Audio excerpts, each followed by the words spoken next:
بسم الله الرحمن الرحيم الحمد لله حمدا كثيرا طيبا مباركا فيه الحمد لله الذي هدانا لهذا وما كنا لنهتدي لولا أن هدانا الله وصل اللهم على سيدنا محمد وعلى آله وصحبه أجمعين.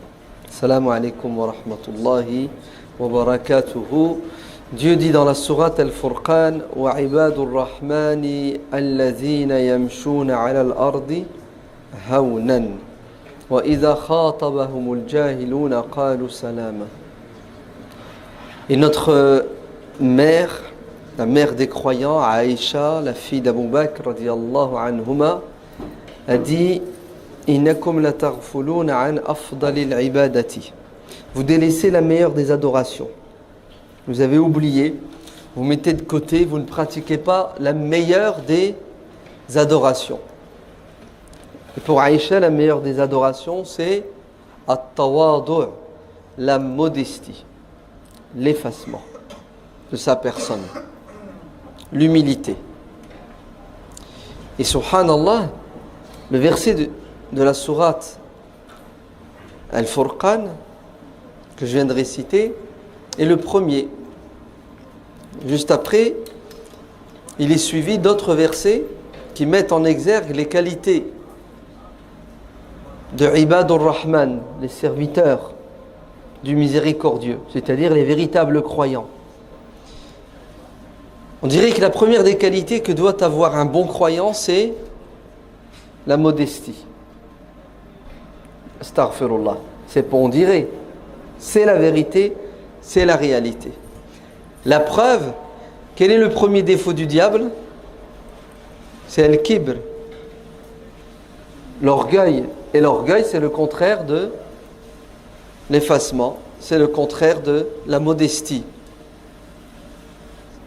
Ce qui a fait que le diable est maudit et voué à l'éternité aux flammes de l'enfer, c'est qu'il n'a pas su être humble.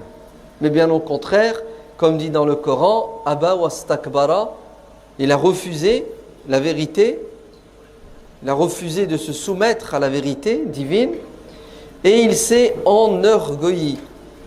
Il a attrapé la grosse tête. Il a dit Ana khayrun minhu, je suis meilleur que lui. Il n'est pas modeste celui qui pense qu'il est meilleur que l'autre. Donc, si Dieu a commencé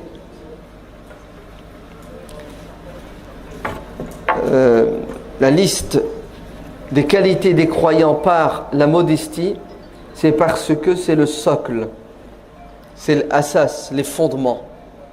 Tu ne peux pas cheminer vers Dieu si tu n'es pas humble. Sa'asrifu an ayati, qui ça? Alladina yastakbirun, seront détournés de la vérité. Des signes clairs et évidents éparpillés dans l'univers. Qui ça? Ceux qui sont orgueilleux. Par contre, ceux qui sont modestes et humbles, ils découvriront la grandeur de leur Seigneur. En fait, ça rejoint le hadith où le prophète sallallahu alayhi wa sallam dit Man tawada'a lillahi rafa'a. Celui qui s'humilie devant Dieu, Dieu l'élève. Il l'élève spirituellement, intellectuellement et moralement et matériellement. Il est évident que l'orgueil est une maladie du cœur qui est mortelle. Et la modestie, une qualité qui sauvera le croyant. Omar ibn al-Khattab radiyallahu anhu résume cette philosophie en ces termes. Nous étions, nous les Arabes, dit-il, un peuple vil qui n'avait aucune valeur aux yeux des gens. Parce que nous étions égarés. Et nous étions orgueilleux. Parce que on ne voulait pas accepter de nous remettre en question. Pour nous, la vérité absolue, c'était celle de nos parents. Les Arabes, l'héritage des parents était sacré. Donc, Ils ne pouvaient pas s'imaginer que leurs parents pouvaient avoir tort.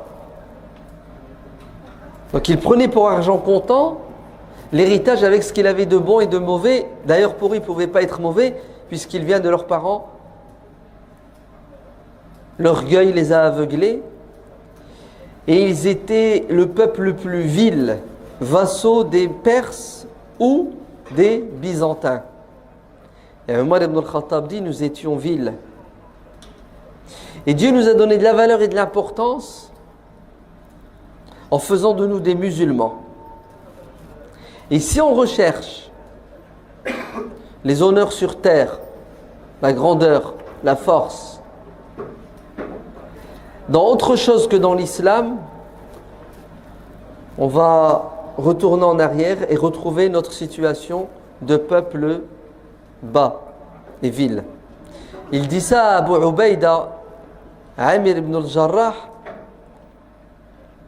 à un moment où, lorsqu'il se dirigeait vers la Palestine, Omar ibn al-Khattab retire ses sandales, il les met autour de son cou, et le voilà qu'il marche à pieds nus et qu'il traverse des flaques d'eau avec de l'eau boueuse. Et Abu Ubaïda a été étonné en lui disant, Ya Amir al-Mouminin, au prince des croyants. Tu marches comme ça, alors que tu es le prince des croyants, et les gens vont te voir d'un air de dire, ils vont pas te donner de la valeur et de l'importance. Il faut que tu sois quelqu'un qui tape à l'œil. Et Omar lui a dit, heureusement que c'est toi qui m'as fait cette remarque. Si c'était quelqu'un d'autre, je l'aurais rossé, j'aurais mis une correction. Ce qui fait la grandeur d'un être humain, c'est sa capacité d'être petit. Vous entendez? D'être humble, d'être modeste. Ce qui a fait la perte de Pharaon, de Qaroun, de Haman, d'Hitler, de Napoléon, de Kadhafi, Moubarak, et les autres qui sont encore là, mais pas pour longtemps, Inch'Allah. Ce qui fera la perte de tous ces gens-là, c'est l'orgueil, c'est le fait qu'ils ne sont pas modestes. C'est pour cela Dieu dit وَعِبَادُ الرَّحْمَنَ الَّذِينَ يَمْشُونَ عَلَى الْأَرْضِ هَوْنًا. Ils vivent dans la société avec les gens et ils sont humbles, malgré leur statut. Quel est le plus grand des statuts? Prophète, n'est-ce pas? Le prophète Mohammed sallallahu alayhi wa sallam vivait avec les gens. Il n'avait pas de trône. Il n'avait pas de tenue vestimentaire particulière. Il n'y avait pas de cérémonial avec le prophète sallallahu alayhi wa sallam. Une jeune fille dans la rue pouvait le croiser, l'interpeller, le prendre par la main en lui disant « Je voudrais te parler en privé ». Et le prophète lui disait « Je te suis ». Et elle l'emmenait dans un coin et le prophète lui tendait l'oreille. Et il passait du temps avec cette jeune femme, cette jeune fille. Alors qu'il est le messager de Dieu. Alors qu'il est, allez, on va utiliser les mots modernes, le président de la République islamique de l'époque. Vous entendez? Mais il est accessible. Un jour, Anas ibn Malik, radiyallahu anhu, qui a servi le prophète sallallahu alayhi wa sallam pendant 10 ans, donc il le connaît très bien, il connaît ses qualités humaines. Il croise des enfants, il s'arrête, il les salue. Et il se retourne et il dit à ses élèves, le prophète sallallahu alayhi wa sallam, quand il croisait des enfants, il s'arrêtait, il les saluait. Et le Bukhari rapporte le hadith, chapitre, le prophète saluait les enfants. Vous vous rendez compte? C'est beau ou c'est pas beau? Et Al-Fadl ibn Abbas dit comme, pardon, Abdullah ibn Zubayr dit à Al-Fadl ibn Abbas, est-ce que tu te souviens du jour où le prophète sallallahu alayhi wa sallam nous a croisés? Il y avait toi, Al-Fadl, moi et Abdullah ibn Abbas. Et le prophète nous a pris sur sa monture. Et comme il n'y avait que 2 places, il t'a pas pris toi. Le prophète, quand il se déplaçait, il voyait des enfants, il s'arrêtait, il les mettait derrière lui ou devant lui. Vous vous rendez compte la proximité qu'il avait avec des enfants? D'aucuns diraient, je ne perds pas mon temps moi avec les gosses, je ne les salue pas, je ne les calcule pas, je ne me rabaisse pas. Anas dit, le prophète était tellement proche de nous que j'avais un frère qui s'appelait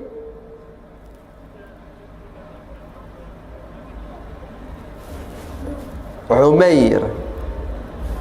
Et quand le prophète le voyait, il allait vers lui, il lui disait, en jouant avec lui, comment tu vas mon petit Umayr? Et comment va ton oiseau? An-Nurayr, il avait un oiseau. Il lui posait des questions sur sa santé et sur la santé de son oiseau, d'ailleurs qui est mort. Anas dit, le prophète était proche, regardez comment il se comportait avec mon petit frère. Un jour, il marchait dans la rue et il a vu des enfants. Et vous savez ce qu'ont fait ces enfants? Ils ont couru vers le prophète et se sont jetés sur lui. Et voilà que le prophète en prend dans ses bras et il en met d'autres sur son dos. De manière tout à fait naturelle. Pourquoi? Parce que il était humble et modeste. D'ailleurs, vous savez ce qu'il a dit? Ne me glorifiez pas. Ne me sacralisez pas, ne m'adorez pas. La tatruni. Comme les chrétiens ont glorifié Jésus, alayhi salam. Innama ana abdun. Je suis un serviteur. Je suis un esclave. Je m'assois comme un esclave et je mange comme un esclave. C'est pas de la modestie? Un bédouin entre dans la mosquée, le prophète sallallahu alayhi wa sallam est assis avec ses compagnons et vous savez ce qu'il dit? Qui est Mohammed parmi vous? Il est incapable de le distinguer parce que le prophète s'asseyait comme tout le monde, s'habillait comme tout le monde. Il n'avait pas une tenue dite religieuse. Vous savez les tenues qu'ont aujourd'hui les religieux? Hein, les religieux, ils ont un costume, non? Non? Si. Ah, si. Tu as déjà vu un imam faire une khutbah en costume cravate? Non? En jean. Tu as déjà vu un imam avec un jogging faire une khutbah? Non, vous avez déjà vu? Pourquoi? Parce que l'imam a un statut. Et son statut s'exprime de différentes manières. Entre autres la tenue vestimentaire. Et l'habit fait l'imam. L'imam. L'habit fait l'imam. Et le prophète sallallahu alayhi wa sallam s'habillait comme tout le monde. Tu ne pouvais pas le distinguer. Mais vous savez ce qui se passait? Certaines personnes croisaient le prophète sallallahu alayhi wa sallam, l'interceptaient, parfois violemment. Vous savez comment il faisait? Il l'attrapait par sa cape, il le tirait, il lui disait « Donne-moi ton vêtement ». Et le prophète retirait sa cape et lui donnait sa cape. Pourquoi tu as fait ça au prophète? Tu sais bien que quand tu lui demandes quelque chose, il dit jamais non.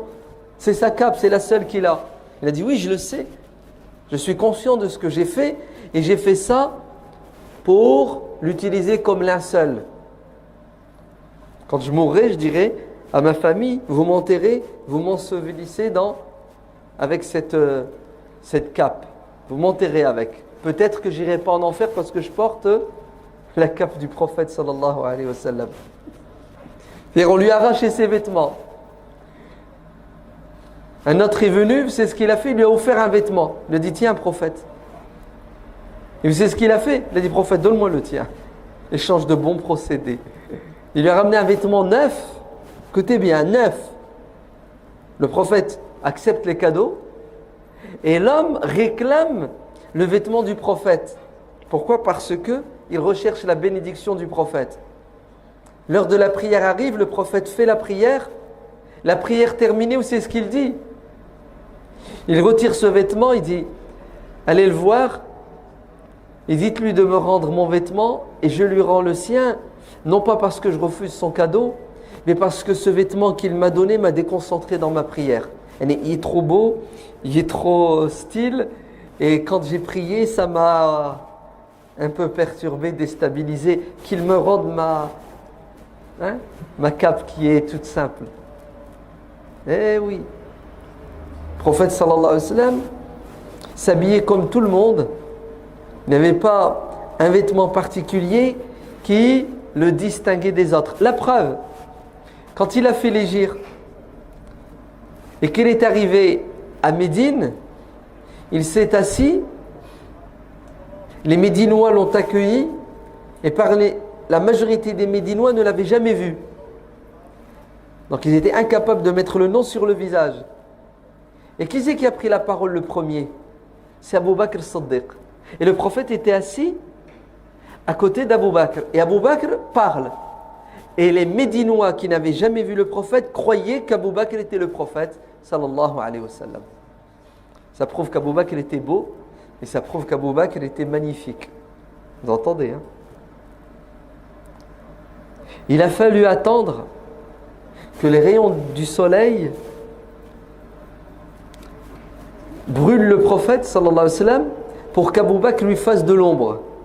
Et là, les gens ont compris que le messager de Dieu, c'était celui qui était assis par terre. Vous entendez? Et non pas Abu Bakr. Quelle modestie, non? Quel effacement. Subhanallah. Il rentre à Médine, il est attendu depuis des semaines et il passe incognito. Incognito, on ne sait pas qui est-ce. Ce qui veut dire qu'il est simple, il est comme tout le monde. Hein? Aucune volonté de s'exposer, aucune volonté d'étaler sa grandeur, sa beauté, sa magnificence. Alors, il vivait avec les gens, il s'arrêtait, il parlait avec les enfants, il riait avec les enfants, il portait les enfants.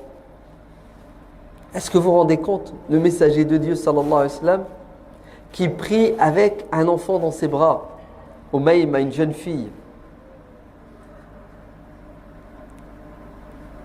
Vous avez saisi? Et il est imam, il dirige la prière et il porte dans ses bras un enfant. C'est pas de la modestie, ça? Combien d'imams auraient mis un coup de pied à l'enfant? Combien d'imams réagissent violemment quand des gens viennent à la mosquée avec leurs enfants, sous prétexte qu'ils dérangent, qu'ils font du bruit, sous prétexte qu'ils le déconcentrent ou qu'ils pourraient déconcentrer les autres. Regardez ce que le prophète sallallahu alayhi wa sallam fait. Et ça, c'est de la modestie, ça. Il s'assoit avec les gosses. On lui ramène des nouveau-nés. Ils ont 1 jour, 2 jours. On lui dit, tiens, prophète, tu peux les bénir? Et il prenait ses enfants dans ses bras et parfois l'enfant faisait ses besoins sur ses vêtements. On lui a ramené un enfant, il l'a pris, il a prié pour lui et l'enfant va uriner sur ses vêtements. Il en a fait un scandale. Il a dit stop, arrêtez le massacre, ne me ramenez plus vos gosses. Vous avez vu un peu d'eau et il a nettoyé son vêtement. C'est beau ou c'est pas beau, franchement? C'est magnifique. Hein?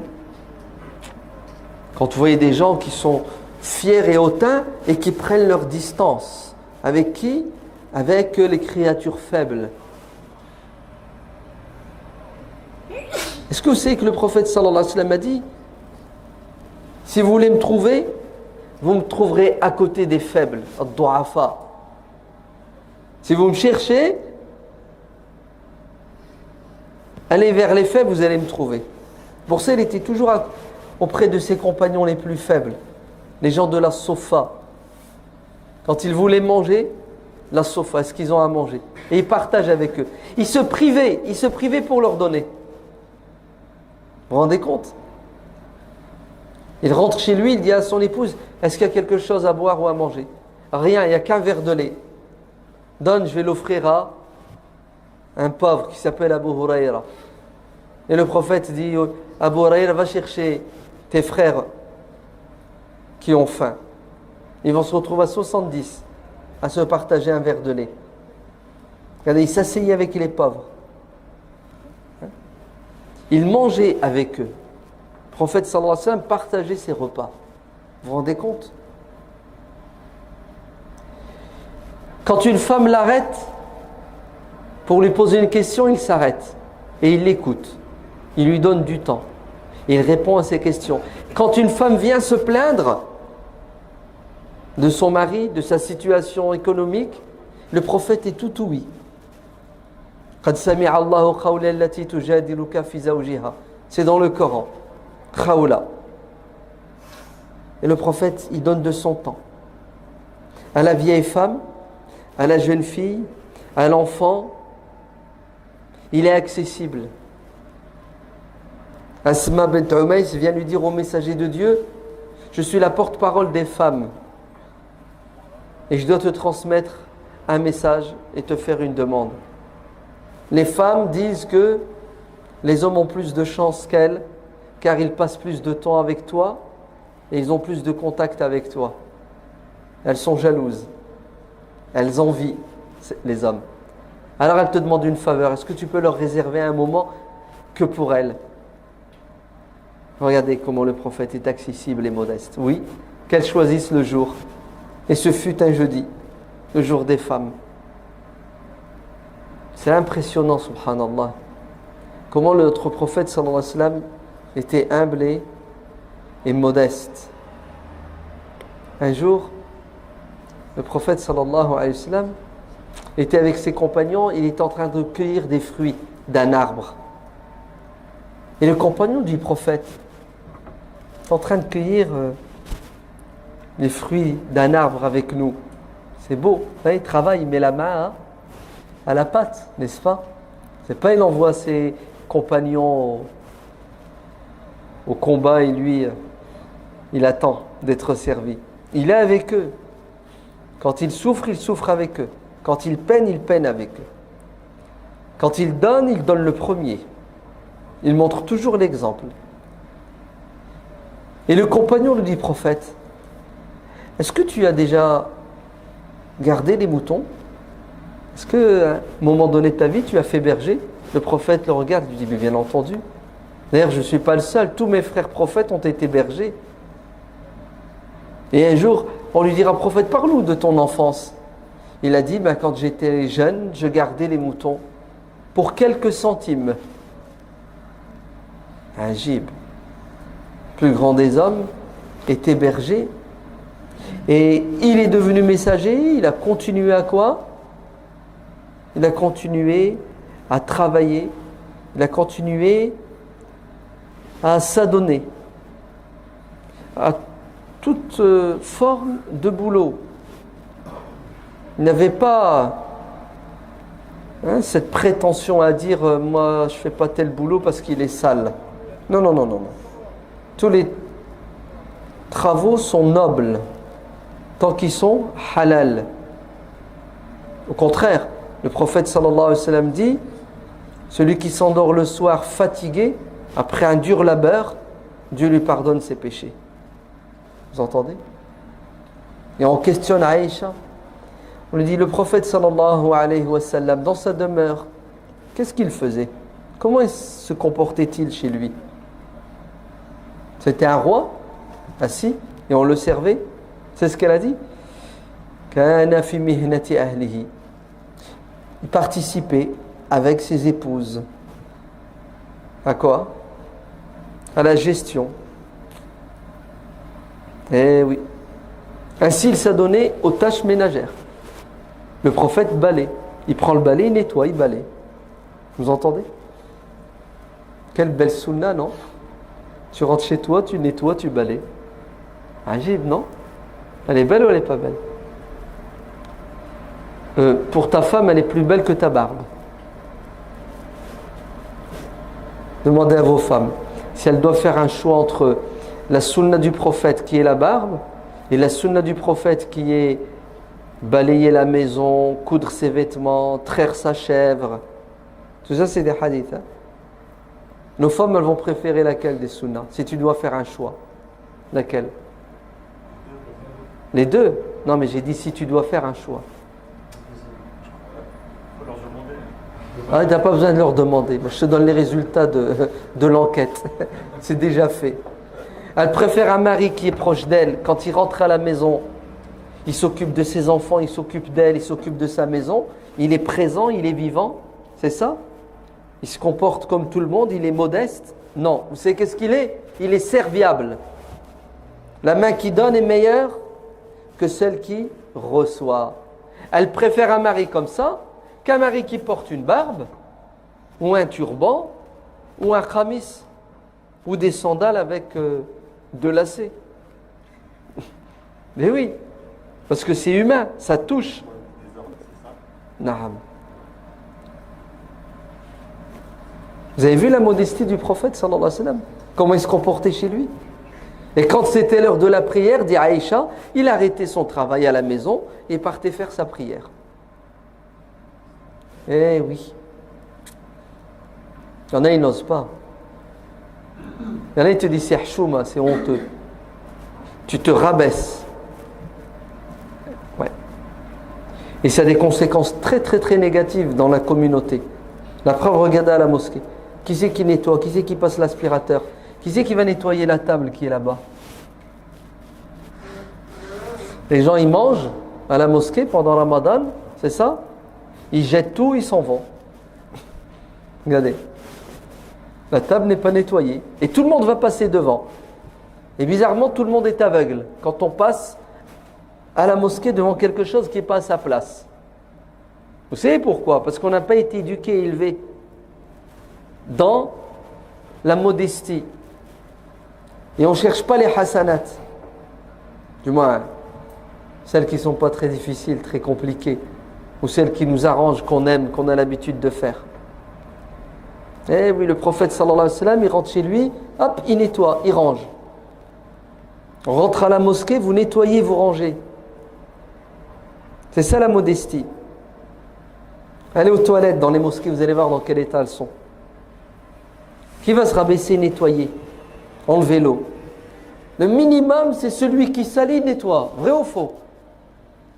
Après, il n'y a plus de problème normalement si tout le monde fait ça. Expliquez-moi alors pourquoi les musulmans salis ne nettoient pas?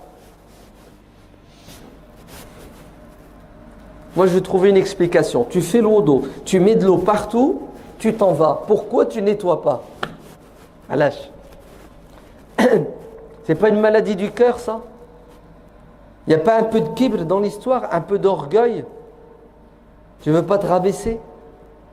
Mais ça s'appelle même pas rabaisser, nettoyer. Contraire, c'est beau. Dieu est propre, il aime la propreté. Dieu est beau, il aime la beauté.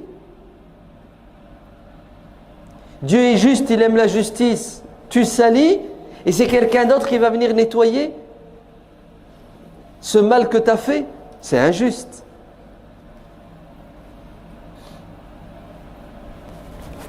Donc le prophète sallallahu alayhi wa sallam, il ne regardait pas ses compagnons travailler. C'était lui le premier à bosser. Il construit la mosquée, il porte. Ouais, il bosse, il vient bosser à la mosquée. C'est pas, bon, on fait une mosquée, oui. Vous êtes d'accord? On est tous d'accord. Et qui c'est qui porte le fardeau? 3 personnes, toujours les mêmes. Ils doivent tout faire. Et les autres regardent. On dirait, c'est vrai qu'ils n'ont pas le temps. Avec la Coupe du Monde, avec le Tour de France. Il manque quoi? Le tennis? Il y a du tennis? Non? Il n'y a pas de tennis. C'est incroyable. Hein? Alors que le prophète sallallahu alayhi wa sallam, quand il y avait le projet de construction de la mosquée, il faisait quoi? Il regardait. Voilà, il faisait la prière pendant que les sahaba portaient les parfums. Il en portait 2. Les autres en portent 1. C'est-à-dire que c'est toujours lui qui montre l'exemple et qui fait plus que tout le monde. Quand ils ont creusé le fossé, l'année 5 de l'Hégire, est-ce que vous croyez que le prophète sallallahu alayhi wa sallam a distribué les rôles, partagé les rôles et ensuite il les regardait? Il avait sa pioche et sa pelle et il creusait. Et quand ils rencontraient une difficulté, ils appelaient qui? Ben, ils appelaient le prophète pour résoudre le problème. Et c'est lui qui venait et qui résolvait le problème. Et quand ça chauffe, quand ça se complique, Quand il y a plus de galères, qui c'est qui est au front? Ali ibn Abi Talib dit إذا اشتد الوطيس, quand on était au champ de bataille et quand ça chauffait, on venait se mettre derrière le prophète car il était toujours devant, il ne craignait personne et il n'avait pas peur de se sacrifier. Oui, le prophète sallallahu alayhi wa sallam, c'était quelqu'un de modeste qui montrait l'exemple, qui donnait l'exemple. Il était le premier à quoi? À faire les tâches. C'est de la modestie. Vivre avec les gens, ressentir ce que les gens ressentent, alléger leurs souffrances.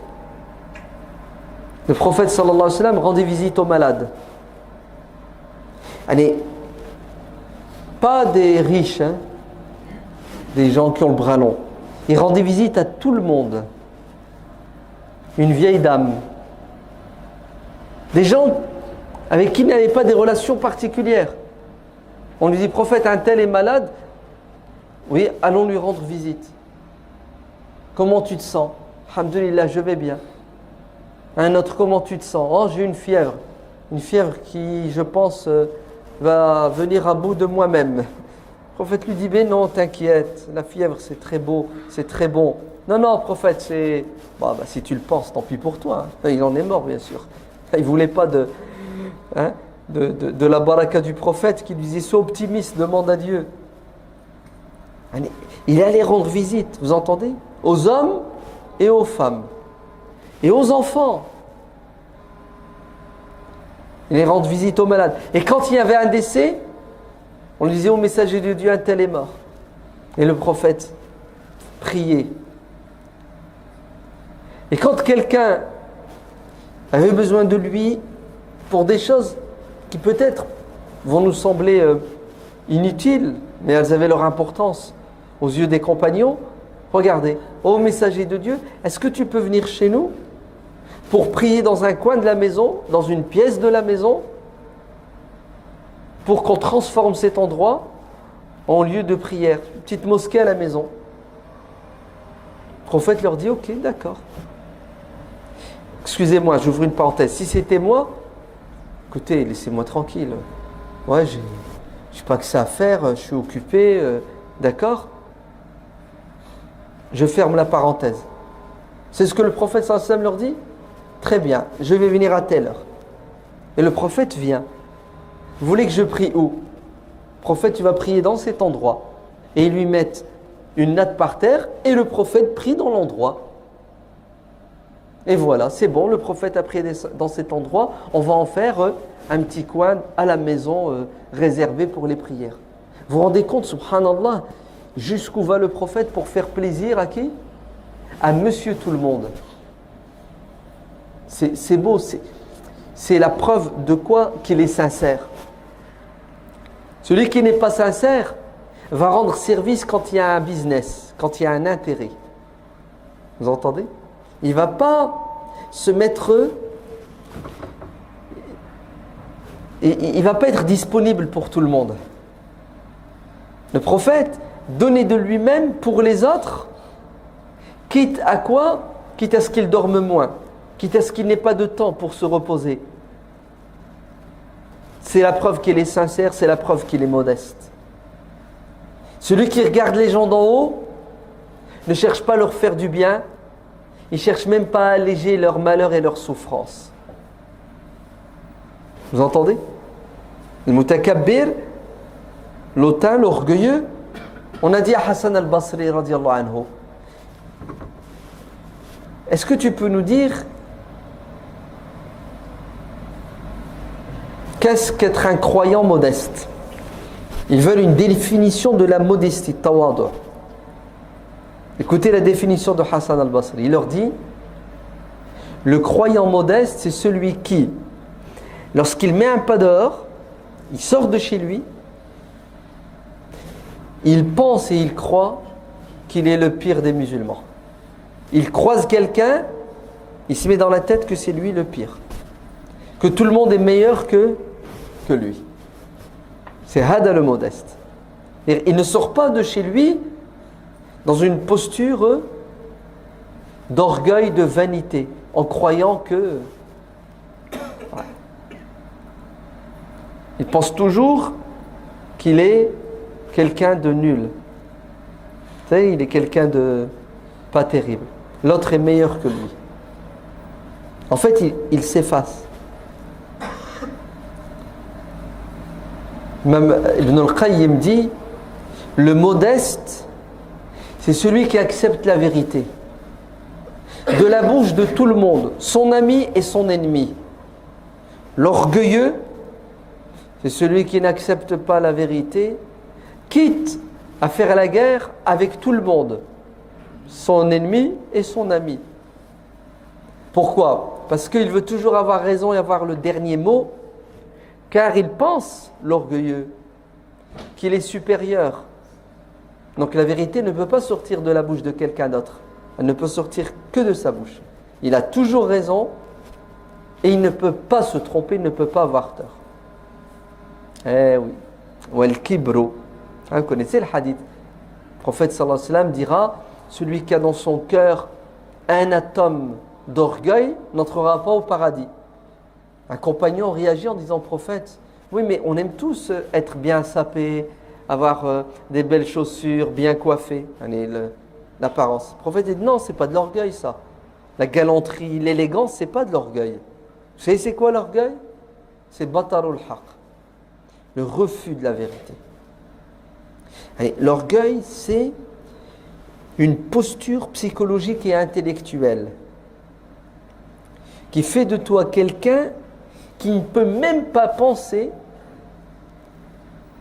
s'imaginer qu'il peut avoir tort. De ce fait, tout le monde a tort, sauf lui. Il a toujours raison. Quelqu'un qui ne peut pas se tromper. Il fait une bêtise devant toi, tu lui dis t'as fait ça, il te dit non. Il est entêté, il est têtu et il va polémiquer, quitte à remettre en question des vérités éternelles. Oui. N'est pas modeste. Celui qui pense et qui croit qu'il ne peut qu'avoir raison et qu'il ne peut pas se tromper. Regardez, le prophète sallallahu alayhi wa sallam, il a pris des décisions, il a fait des choix, ses compagnons l'ont remis en question. Il s'est emporté, il s'est mis en colère, il les a excommuniés, il leur a dit vous êtes des mécréants parce que vous avez discuté les ordres du prophète, vous n'avez pas accepté. Al-Hubab ibn al-Mundir, mais en plein bataille de Badr, n'est-ce pas? Al-Hubab lui dit ô messager de Dieu, est-ce Dieu qui t'a ordonné de camper ici? Car si c'est un ordre divin qui ne se discute pas, on se soumet. Ou est-ce un ordre de ta part qu'on ne doit pas discuter? On accepte, on se soumet. Où est-ce ton avis, ton opinion? Tu as jugé bon qu'il fallait camper ici. Il a dit c'est juste mon opinion. Regardez déjà la modestie, subhanallah. C'est mon opinion. Le prophète faisait bien la distinction entre son statut de messager de Dieu qui reçoit la révélation et qui la transmet. Et là, c'est l'infaillibilité totale. Et son statut d'être humain, de père de famille, de chef d'État, etc., etc. Et ce qu'il dit est relatif, sujet à quoi? À la critique. La preuve, messager de Dieu, ça vient de toi? Oui, ça vient de moi. Si le prophète était hautain, vaniteux, orgueilleux, qu'est-ce qu'il aurait dit? Il a dit, c'est un ordre, circule, il n'y a rien à remettre en question. Regardez ce que lui dit ce sahabi. Il lui dit, prophète, je pense que c'est pas ça le bon choix. Tu t'es trompé, prophète. Ton ijtihad n'est pas le meilleur. À mon avis, l'armée devrait camper derrière les puits, devant les puits, avoir les puits derrière, pour priver l'ennemi d'eau. Et le prophète sallallahu alayhi wa sallam, dans sa grandeur, va dire au sahabi, oui c'est vrai, tu as raison. Ce que tu viens de dire est meilleur que ce que j'ai dit. Ton idée est meilleure que la mienne. C'est beau, c'est pas beau. Et le prophète va changer d'opinion et va dire stop, déplacez-vous. Je reviens sur ce que j'ai dit parce qu'il y a mieux. Magnifique. On vient, on lui annonce la mort de son fils bien-aimé Ibrahim. Il enterre son fils, vous êtes d'accord? Dans la foulée, éclipse. Éclipse de la lune. Vous savez qu'il y a une prière quand il y a une éclipse. Et le prophète dirige la prière. La prière terminée, vous savez ce que disent certains musulmans? L'éclipse est due à la mort du fils du prophète sallallahu alayhi wa sallam. Et le prophète, c'est quelqu'un d'extraordinaire. Son fils est mort. Même les astres vont compatir. Et il y avait une croyance chez les Arabes, l'éclipse n'a lieu que si un grand de ce monde meurt. Comme Ibrahim, c'est le fils du prophète, il est mort, donc il y a eu une éclipse. Est-ce que le prophète va surfer sur la vague et dire oui, effectivement, l'éclipse coïncide parfaitement. D'ailleurs, elle est due à la mort de mon fils. C'est ce qui a fait qu'il n'y a rien de tout ça. Vous savez ce que va dire le prophète? Erreur. Les astres n'obéissent pas à ce qui se passe sur Terre. Ouais. Il n'y a pas d'impact. Tu meurs, tu ris, tu pleures, la lune, elle ne te calcule pas. D'ailleurs, juste un petit clin d'œil, on est obligé, on est dans le ramadan, ouais. Et c'est pas parce que tu ne l'as pas vu qu'elle n'est pas née, hein, la lune, le croissant. D'accord? Parce qu'il y en a qui croient que il ne faut pas jeûner demain parce qu'on ne l'a pas vu aujourd'hui. Oui, mais c'est pas parce que tu ne l'as pas vu qu'il n'est pas né. Et le but de l'observation du croissant, c'est de définir le début du mois de Ramadan. Donc le début du mois de Ramadan ne dépend pas de ta vision, ton observation du croissant. Les mois commencent et finissent en fonction de la naissance du croissant. Conjonction lunaire, naissance du croissant. Le mois commence. C'est pas parce que tu ne l'as pas vu qu'il n'existe pas. Eh oui. La preuve, tu te trompes ou tu ne te trompes pas? L'année dernière, ceux qui ont jeûné mercredi, ils se sont trompés. Le premier jour du mois de Ramadan, c'était mardi et non pas mercredi. La preuve, l'Arabie qui a annoncé mercredi, vers la fin du mois de Ramadan, annonce que, bon écoutez, tout compte fait, il y a une erreur. C'était mardi, c'était pas mercredi. Donc, c'est bien, c'est de la modestie, reconnaître son erreur. Vrai ou faux? C'est de la modestie. Va jusqu'au bout, tu reconnais ton erreur. Cherche la cause. Pourquoi tu t'es trompé? Parce que tu as observé. Tu t'es planté. Pourquoi tu t'entêtes et tu ne veux pas reconnaître que l'observation n'est pas efficace? Et qu'il y a plus efficace aujourd'hui, lunettes astronomiques, à infrarouge. Parce que tu vas à tout prix observer. Hein. Il y a encore plus efficace que ta lunette. Tu sais quoi? Calcul astrophysique. Ils sont déjà faits pour 10 000 ans. Mais restons dans ton observation jusqu'au bout. La lunette infrarouge a observé la naissance du croissant et le croissant a été filmé le vendredi après-midi. Parce qu'il est né le matin à 10h08 et 26 secondes. Donc le ramadan c'est samedi. Non, refus. Jusqu'au bout. Je m'entête. Ça ne sera pas samedi, ça sera dimanche. Ouais, mais il est né. Ouais, on ne l'a pas vu. Toi, tu ne l'as pas vu, mais il y a d'autres qui l'ont vu. Pourquoi tu ne suis pas ceux qui l'ont vu? Il faut absolument que ce soit toi. Le Yémen l'a vu. Non? Le Yémen, il a annoncé. Le Yémen annonce vendredi que le ramadan c'est samedi parce qu'ils ont vu le croissant vendredi. Pourquoi tu ne les as pas suivis alors? Si ça, c'est pas de l'entêtement, si ici, il n'y a pas un peu d'orgueil, je ne sais pas ce que c'est. Hein. Je ne sais pas, dites-moi. Dites-moi ce que c'est. Ah, on parle de modestie. La modestie, c'est je reconnais ma faute et mon erreur. Vous avez raison, je me suis trompé. Et alors, je fais. Je ne vais pas retourner le couteau dans la plaie et te dire bien fait pour toi, tu t'es trompé. On n'est pas des enfants. Nous, tout ce qu'on veut, c'est unir la communauté autour d'une règle qui va empêcher ce genre d'erreur et le désordre. Mais quand le nefs prend le dessus sur la raison,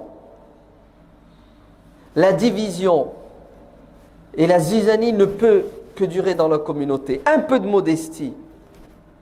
Le prophète sallallahu alayhi wa sallam, lors de la bataille de l'Ahzab, il a un souci. Il a peur pour sa communauté. Il y a une coalition de toutes les tribus arabes mécréantes contre la petite communauté musulmane de Médine. Et il a une idée pour éviter un massacre. Vous savez ce qu'il a comme idée? Il est prêt à donner la moitié de la récolte des dattes de Médine, donc des milliers de tonnes, des millions d'euros, à l'ennemi pour qu'il rentre chez lui. Il est prêt à faire une paix, une trêve avec l'ennemi moyennant des millions d'euros. Tout ça pour éviter une effusion de sang, pour éviter un massacre. Mais comme le prophète sallallahu alayhi wa sallam, ce n'est pas un dictateur, il demande toujours conseil. Vous entendez la modestie du prophète? Vous êtes bien d'accord qu'il reçoit la révélation, oui ou non? Est-ce qu'il est guidé ou il n'est pas guidé par Dieu? Il est guidé. Pourquoi alors il demande conseil aux gens?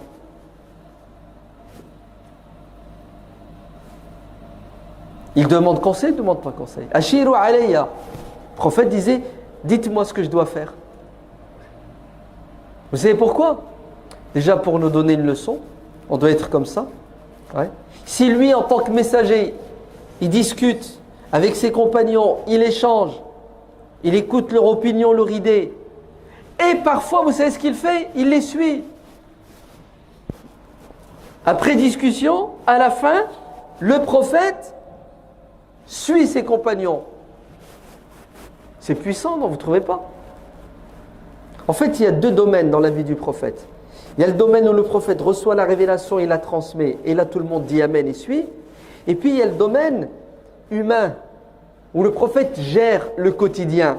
Et là, le prophète fait un effort intellectuel pour essayer de faire ce qu'il y a de mieux. Mais le prophète, Dieu lui dit dans le Coran, وَشَاوِرْهُمْ فِي الْأَمْرِ. Ne prends pas des décisions tout seul que tu leur imposes. Discute avec eux. Consulte-les. Et c'est pas du cinéma. Hein.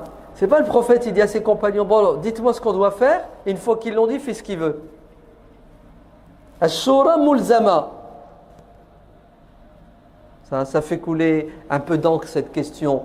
Est-ce que le président de la République, le calife, l'émir, le chef, est-ce que quand il demande conseil et que son parlement lui donne les conseils, lui prodigue le conseil, est-ce qu'il doit suivre les conseils, le conseil de ses conseillers? Ou il leur demande conseil et fait ce qu'il veut? Alors, à votre avis, il demande conseil, il fait ce qu'il veut? Ou il demande conseil, il y a un échange, et après, on suit l'avis de qui? De la majorité. Mais c'est évident, parce que demander conseil aux gens, après tu fais ce que tu veux, c'est une perte de temps. Fais ce que tu veux, laisse-nous tranquille.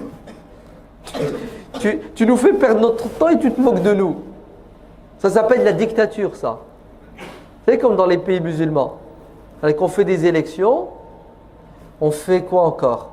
Un parlement le Parlement, un Premier ministre, chef du gouvernement, on se réunit, on prend des décisions, mais à la fin, toutes les décisions que vous avez prises, si moi le roi, ou moi le président, en fait enlève le mot président, c'est toujours un roi, hein. Il n'y a que les mots qui changent, le fond est le même, hein. Moi le pharaon, voilà. Le mot le plus beau qui correspond, c'est celui du Coran. Moi le pharaon. Alors, discutez autant de temps que vous voulez, prenez les décisions que vous voulez, à la fin, si je signe, ça marche, si je ne signe pas, ça ne marche pas. En vérité, le Parlement, il sert à quoi? Il sert à?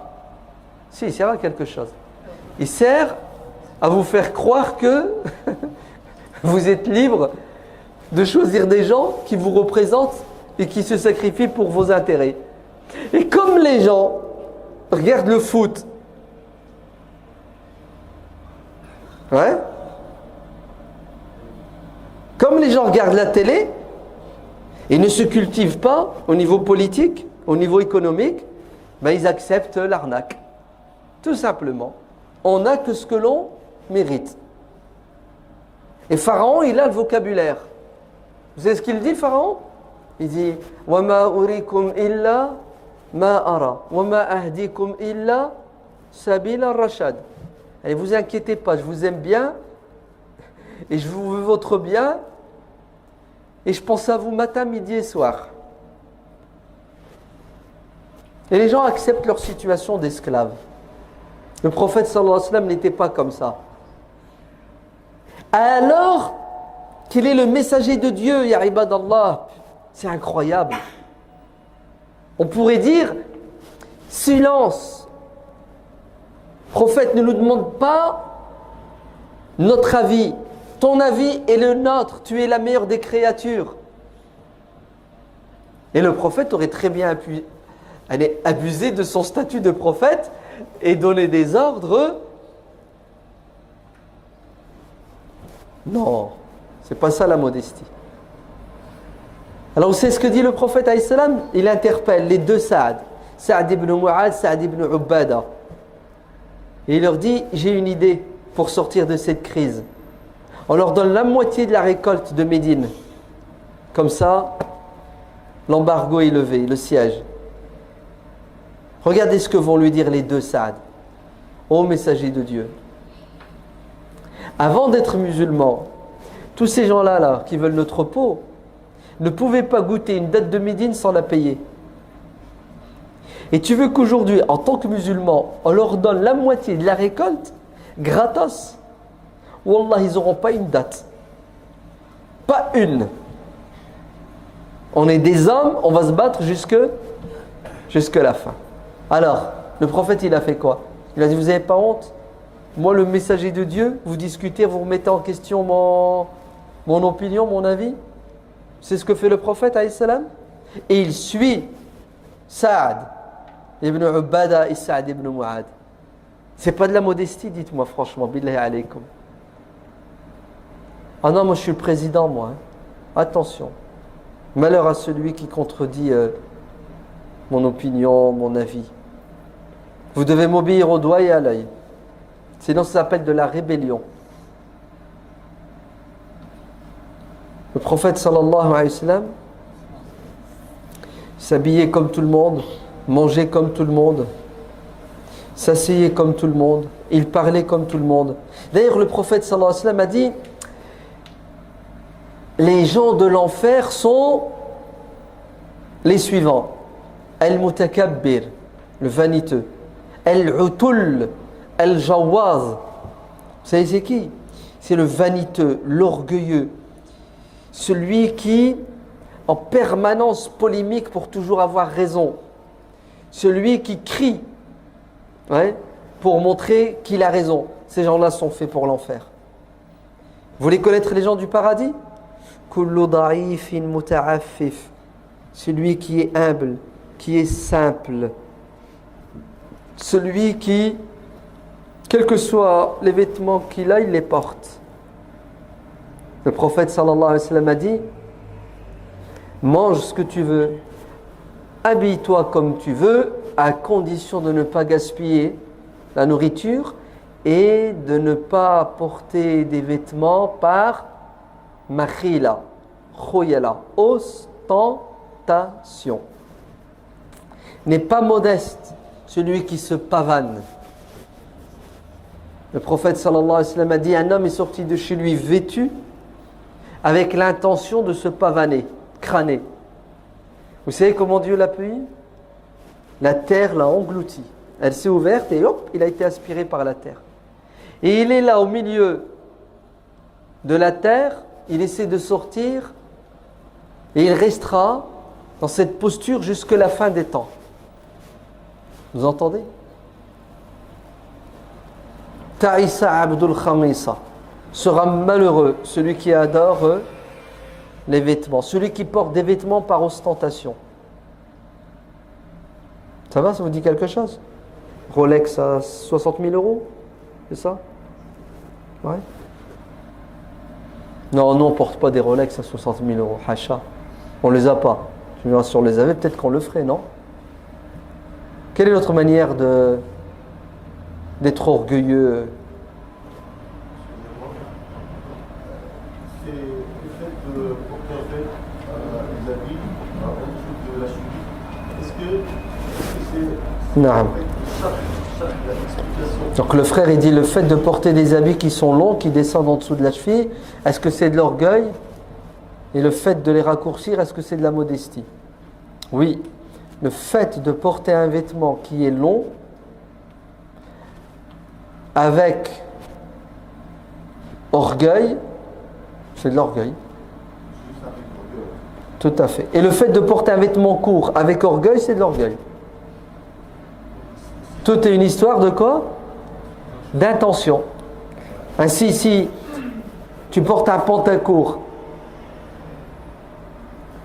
avec l'intention de montrer aux gens que tu es un bon musulman qui fait sunna sauce individuelle et personnelle, tu es un orgueilleux.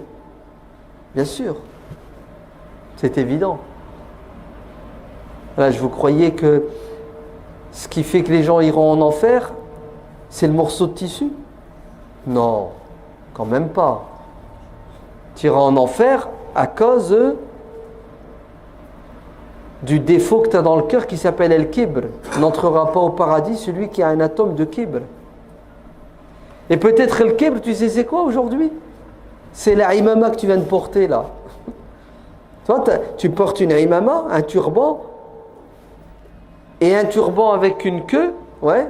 Et tu dis c'est la sunna du prophète, alayhi salam. Et tu portes ça avec l'intention de quoi? De montrer que toi tu fais la sunna. La preuve, tu reproches à l'autre de ne pas s'habiller comme toi. Attention, attention, c'est la posture psychologique qui détermine oui ou non le péché. Et non pas uniquement l'apparence. La preuve, Abu Bakr portait des vêtements longs. Et il a dit, oh messager de Dieu, moi aussi je vais en enfer parce que mon vêtement descend en dessous de mes chevilles. Il a dit, non, pas toi Abu Bakr. Parce que toi, ton intention n'est pas la même. C'est si clair, subhanallah. Mais l'entêtement pousse la personne à quoi? À remettre en question les évidences et le bon sens. Est-ce que vous savez que le prophète sallallahu alayhi wa sallam a dit, il y a des gens qui iront en enfer à cause de leur voiture. Avant c'était des chameaux et des chevaux. Eh oui, farasul li shaitan. Il y a des voitures qui ont pour objectif non pas de permettre à la personne de se déplacer, de circuler, de lui faciliter son déplacement, mais de lui donner un statut. Ainsi, tu achètes une voiture pour exister, pour te pavaner. Tu viens d'acheter un diable, dit le prophète alayhi salam, parce que cette voiture est synonyme d'orgueil, et l'orgueil mène en enfer. Et l'orgueil, c'est le péché du diable. Donc faites attention même à votre voiture. Il faut être modeste. Ça ne veut pas dire qu'il faut avoir une voiture pourrie, qui ne fonctionne pas. Non, tout est encore une histoire de quand tu l'as acheté, quand tu es dedans, tu roules, comment tu te sens? Qu'est-ce que tu ressens? Vous entendez? Comme la responsabilité. Il y a des gens qui disent « Oh, les élections, c'est haram. » Pourquoi c'est haram, les élections? Parce que le système des élections, c'est quoi? S'il y a des gens qui se présentent, on vote pour eux. C'est ça? Mais alors, si tu te présentes, ça veut dire que tu recherches le pouvoir. Rechercher le pouvoir, c'est haram. Et nous, on doit voter pour qui? On doit choisir le meilleur, c'est ça? Donc si tu te présentes, c'est que tu penses que tu es le plus apte, le meilleur. Donc le système électoral est haram. Alors vous proposez quoi en échange? Juste une parenthèse, il y a un rigolo. Il a dit la démocratie c'est haram. Pourquoi?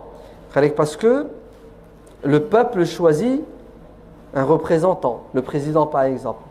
C'est ça? C'est haram.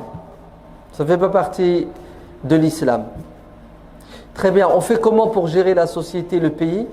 Les responsables, on fait comment? Alors écoutez bien. Pour lui, la solution islamique, c'est la suivante.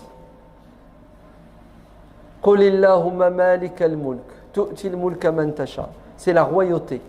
Parce que Dieu donne le pouvoir à qui il veut. Regardez le verset du Coran qu'il a utilisé pour justifier la monarchie héréditaire. Par contre, le peuple choisit son représentant, c'est haram. Parce que fait tazkiya. Parce que le mec, pour être élu, il va devoir mettre en évidence ses qualités, ses compétences. Donc c'est haram. Vous avez vu les raccourcis? Laisser quelqu'un prendre le pouvoir alors qu'il est incompétent et qu'il va mener le bateau à un chavirement sûr et certain, ça c'est haram.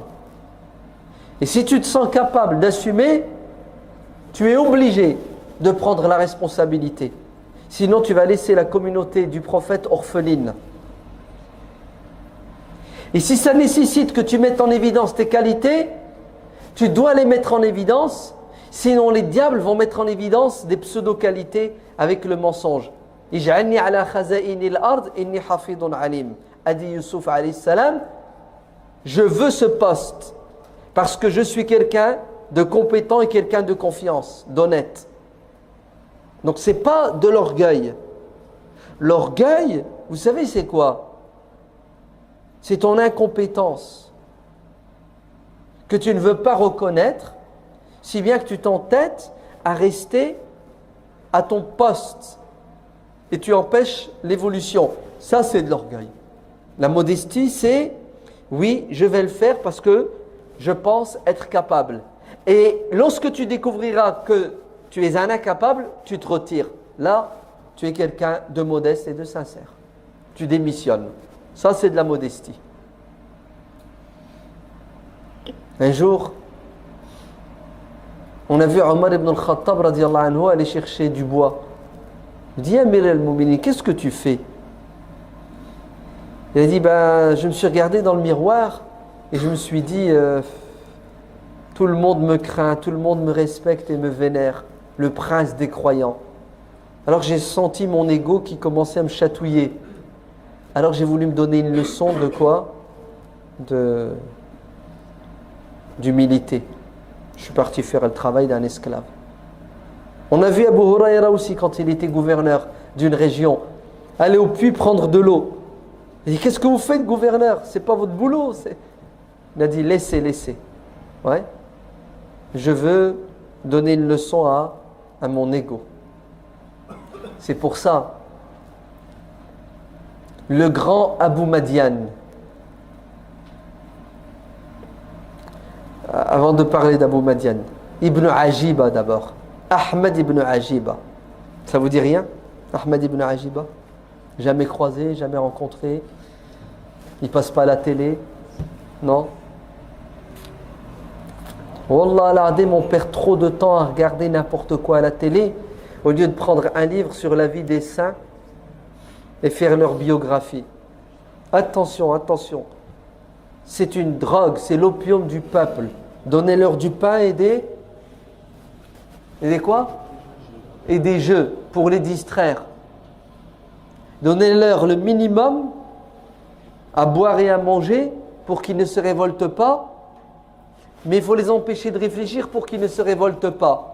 Donc donnez-leur des jeux. Et c'est quoi les jeux? C'est le foot, la Coupe du Monde. La preuve, dimanche soir, vous allez voir le massacre à Tarawih. Et l'Aïcha et Tarawih. C'est la finale quand même. Attends, je ne vais pas aller à la mosquée à 22h, 22h30, 23h, alors que c'est la finale. Vous savez que c'est un thermomètre? Il y a un match de foot, il y a moins de monde à la mosquée. C'est terrible quand même. C'est impressionnant. C'est bizarre. Le foot est supérieur à Dieu et à son prophète. Il est supérieur au hasanat. J'arrive pas à comprendre ce qui se passe dans la tête des musulmans. Je parle des musulmans qui pratiquent, qui prient, qui jeûnent. Le mec, toute la journée, il a jeûné. Il a galéré 18h, 20h. Arrivé le soir, il n'arrive pas à se retenir devant un match de foot. Wallah, je crois que tu n'as rien compris au jeûne. Tu n'as rien compris. Que le but du jeûne, c'est de développer en toi la résistance. La résistance au halal. Vous êtes bien d'accord? Mais surtout la résistance au haram, au makrouh, au déconseillé. Et toi, tu as résisté au halal toute la journée. Et le soir, tu arrives devant du makrouh, du déconseillé, voire du haram, et tu n'arrives pas à résister. Tu n'as rien compris à la philosophie du ramadan. Je crois que tu jeûnes parce que tout le monde jeûne. Le but, c'est de savoir dire non quand on a envie. Donc c'est beau, une finale de Coupe du Monde. Allez, vas-y. Hayya, dis à ton nefs, non. Je ne regarderai pas. Les 2 heures de finale de Coupe du Monde que tu veux regarder, tu sais ce que tu vas faire?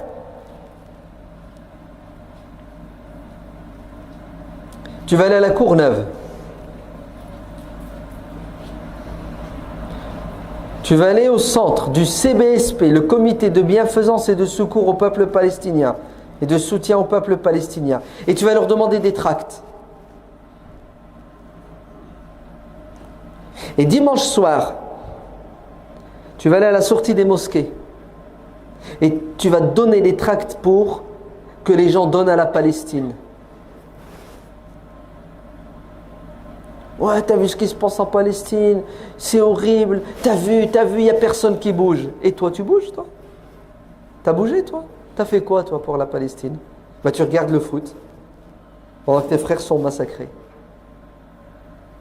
Voilà, c'est tout ce que les musulmans savent faire. Et pour se donner bonne conscience, je vais aller à la manif. Je vais crier 1 heure, c'est bon. Vis-à-vis d'Allah, t'es rien du tout vis-à-vis d'Allah. C'est du cinéma que tu es en train de faire. Vas-y, laisse tomber le foot et va distribuer à la sortie des mosquées des tracts pour que les gens versent au minimum leur zakat al-fitr à Gaza, qui est en train de se faire massacrer. Ma salakakum fi saqar qalu lam nakum min al-musallin wa lam nakun nut'imu al-miskin. Pourquoi êtes-vous en enfer? On ne faisait pas la prière et on ne donnait pas à manger à celui qui a faim. Eh oui, tu vas aller en enfer parce que tu ne donnes pas à manger à celui qui a faim. Innahu kana la yu'minu billahi al-'azim wa la yahuddu ala ta'amil miskin. Tu iras en enfer parce que tu ne croyais pas en Dieu et parce que tu n'incitais pas les gens à donner à manger à celui qui a faim. Tout à l'heure, tu étais en enfer parce que tu ne donnais pas à manger. Tu avais l'argent, tu avais les moyens, mais tu ne donnais pas. Maintenant, tu vas aller en enfer parce que tu ne fais pas de la pub. Tu n'insultes pas. Tu ne pousses pas les gens qui ont à donner. Tu n'as aucune excuse. Tu ne donnes pas, t'es cuit. Tu n'as pas, tu ne pousses pas les gens à donner, t'es cuit.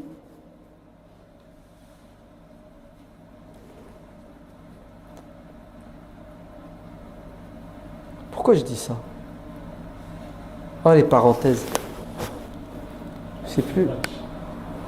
Non, mais pourquoi? Pourquoi j'ai fait cette digression? Vous ne connaissez pas l'homme Omar ibn al-Khattab.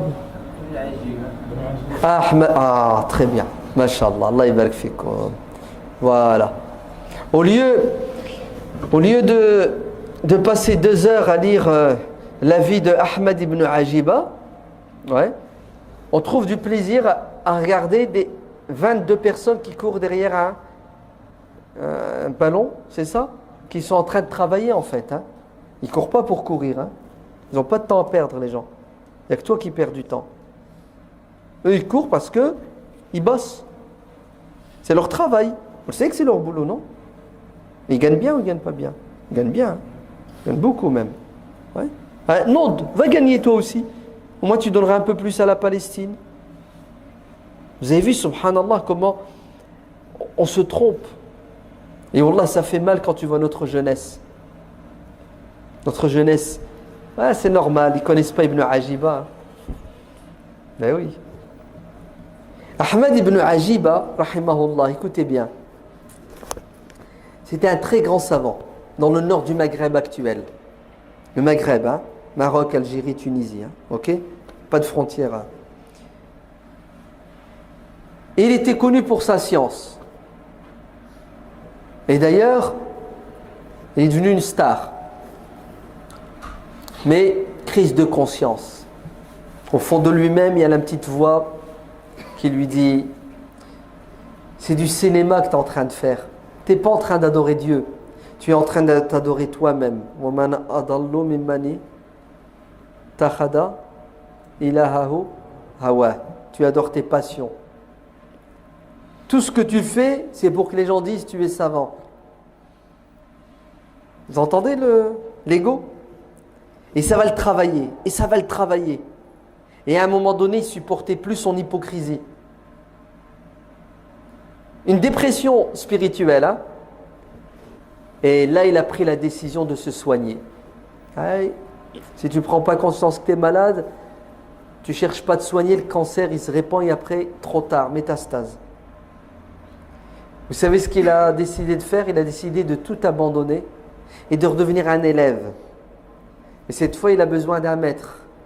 Non pas dans les sciences du Coran, les sciences du hadith, du fiqh ou de la langue arabe. Il a besoin d'un maître soufi, les sciences du cœur, les sciences du nafs, car c'est une science en soi. Et les shayatines vous font peur et essaient de vous détourner du soufisme en vous disant c'est une bid'a, c'est un égarement. Comme ça, vous restez avec un cœur dur. Et vous goûtez même pas à la beauté, à la bonté de l'islam. Et tous nos actes d'adoration sont devenus de la gymnastique. Le cœur n'y est pas. Mais oui, c'est la vérité. قَدْ أَفْلَحَ الْمُؤْمِنُونَ الَّذِينَ هُمْ فِي صَلَاتِهِمْ خَاشِعُونَ. Allez, vas-y maintenant, parle du khushu'. Tu vas voir. Alors Ibn Ajiba, il cherche un maître spirituel. On dit un maître soufi. Rabbani, Ahlullah. Il y a des définitions, des termes. Et il l'a trouvé. Généralement, ils sont dans des endroits reculés. Et quand il l'a trouvé, il lui a dit, maître, je suis votre élève. Mon cœur est malade. Soignez-moi. Il lui a dit, ok, très bien, mais à une condition. Il lui a dit laquelle? L'obéissance. Ah, le malade doit écouter et suivre le médecin. Sinon, on s'en sort pas. Vous êtes d'accord? Tu m'écoutes? T'obéis? Il lui a dit, oui, t'inquiète, j'ai pas fait tous ces kilomètres, ça fait des mois que je suis en dépression pour rien du tout. Il lui a dit, attends. Je veux une bay'a, moi. Parce que les Arabes, avec leur langue, il ne faut pas trop les croire. Tu t'engages. Il s'engage, bay'a. C'est ce qu'il lui a dit. Bon, on commence par ceci. Tu vas sortir de la mosquée, tu vas aller là-bas, là au centre-ville, tu verras, il y a un SDF. Ouais, vêtu de haillons. Tu sais, des vêtements tout troués, qui sentent mauvais, qui ont 30 ans d'existence. Tu vas retirer ton costume là et tu vas arborer sa tenue. Et Ibn Ajiba dit, bah écoutez, non, t'as dit que t'allais obéir. Et Ibn Ajiba raconte, hein, il dit, Mskin, comment j'ai souffert. Ibn Ajiba, il était riche, les gens lui ramenaient la zaka, ils lui donnaient tout. Il était dans la dunya, il était dans tout. Et là, il va en faire un va-nu-pied. Un va-nu-pied. Un moins que rien. Et il va mettre le costume du SDF, du clochard. La honte. Il va vivre avec l'opprobre pendant des mois et des semaines. Alhamdulillah. Il vient de tuer une partie du kibr qu'il a en lui. Deuxième étape, c'est ce qu'il lui a dit. Il lui a dit, tous les vendredis, à la sortie de la mosquée, tu vas tendre la main et demander la sadaqa. Il a dit, ah non, pas ça, non, attends, il y a des limites. Tu as juré, tu t'es engagé. C'est dur, hein, de faire la manche, non? Mais c'est parce que vous ne savez pas qui est Ibn Ajiba. C'est une sommité, vous comprenez? Au-dessus, c'est le soleil. Et Ibn Ajiba à la sortie des mosquées. Et les gens le regardent, mais il est fou. Mais il est truc, il est machin. Et il va lui faire faire. Après, il va lui donner comme travail les toilettes. Ouais. Tu vas prendre en charge les toilettes de la mosquée. En fait, le maître va essayer de tuer en lui le kibr. Et il va réussir à tuer en lui le kibr. Ça va prendre des mois et des années. Hein. Et Ibn Ajiba va se transformer. C'est la carapace, la peau là. Il va faire une mue. Il va retirer tout son cinéma religieux. Et là, il va arborer le vêtement de la piété. Walibas ut-taqwa khayr. Et il va devenir le grand Ibn Ajiba, le maître spirituel. Il nous a laissé des livres, et notamment un livre qui s'appelle Iqadul Himam fi Sharh al-Hikam. L'explication des proverbes de sagesse spirituelle de Ibn Ata'illah al-Sakandari. Un trésor. C'est la meilleure des explications. D'une profondeur, d'une beauté, mais c'est incroyable. Et il n'est pas le seul à être passé par là. L'imam al-Ghazali, il lui est arrivé la même chose. Mais je ne vous raconte pas son histoire. Parce que vous allez acheter son livre qui s'appelle Al-Munqiz min ad-Dalal, délivrance de l'erreur. Et vous allez lire le cheminement spirituel de l'imam al-Ghazali. Et à un moment donné, il dit qu'il est allé se cacher à Damas. Et vous savez ce qu'il faisait à Damas? Personne ne le connaissait à Damas. Il s'est habillé comme un clochard. Et il dormait dehors, dans le manara, le minaret. Il nettoyait les toilettes. Il nettoyait la mosquée. Et un jour, il y a un homme qui entre dans la mosquée, puis la mosquée était remplie d'imams et de savants. Et l'homme pose la question. Et les savants lui répondent, mais à côté de la plaque. Et l'imam al-Ghazali qui nettoyait, il a entendu la réponse. Et quand l'homme s'apprêtait à s'en aller, l'imam al-Ghazali l'attrape dans un coin. Il lui dit, tu sais la réponse qu'ils t'ont donnée, elle n'est pas bonne. Voilà la bonne réponse. L'homme il regarde, il lui dit, toi, tu fais les poubelles, tu balayes. Il lui dit, c'est ça la bonne réponse et crois-moi. C'est ce qu'il a fait l'homme, il est reparti voir les savants. Il leur dit, vous m'avez dit n'importe quoi. Voilà la bonne réponse, voilà la bonne réponse. Oh, c'est vrai, t'as raison. Comment tu sais ça? Il lui dit, c'est l'autre là-bas, là. Ouais. Et vous savez qu'est-ce qu'a fait l'imam Ghazali? Il s'est sauvé. Quand ils l'ont découvert, il s'est barré. Et 10 ans, il a fait un stage spirituel de tawadu' pour se rabaisser. Et quand il s'est rabaissé, Dieu l'a élevé. Regardez, on parle de lui aujourd'hui. Et celui qui n'a pas chez lui al-ihya, qu'il vende sa lihya. C'est ce que disent les savants. Ouais. Celui qui n'a pas Ihya Ulumuddin, une encyclopédie spirituelle, la revivification des sciences de la religion, il n'a rien, il a tout raté chez lui. Je termine avec le dernier hadith du prophète sallallahu alayhi wa sallam. Le prophète sallallahu alayhi wa sallam a dit qu'on a tous avec nous un ange. Et le prophète va donner une image. Un ange qui tient avec lui une boucle.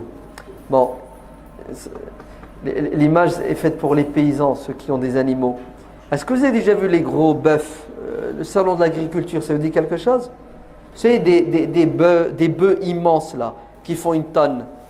Comment tu fais pour que ce bœuf te suive? Ils lui mettent dans le nez quoi? Une boucle, c'est ça? Et le nez, c'est un endroit très sensible.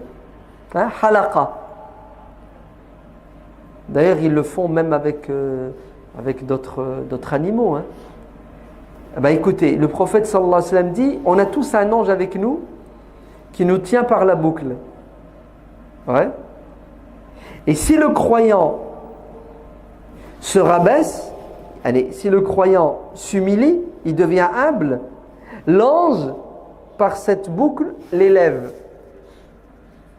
Et si le croyant s'enorgueillit, l'ange, par cette boucle, le rabaisse. C'est une image, hein? D'accord? Wallahu alam. Walhamdulillahi rabbil alamin. Qu'Allah nous donne cette qualité, at-tawadu'.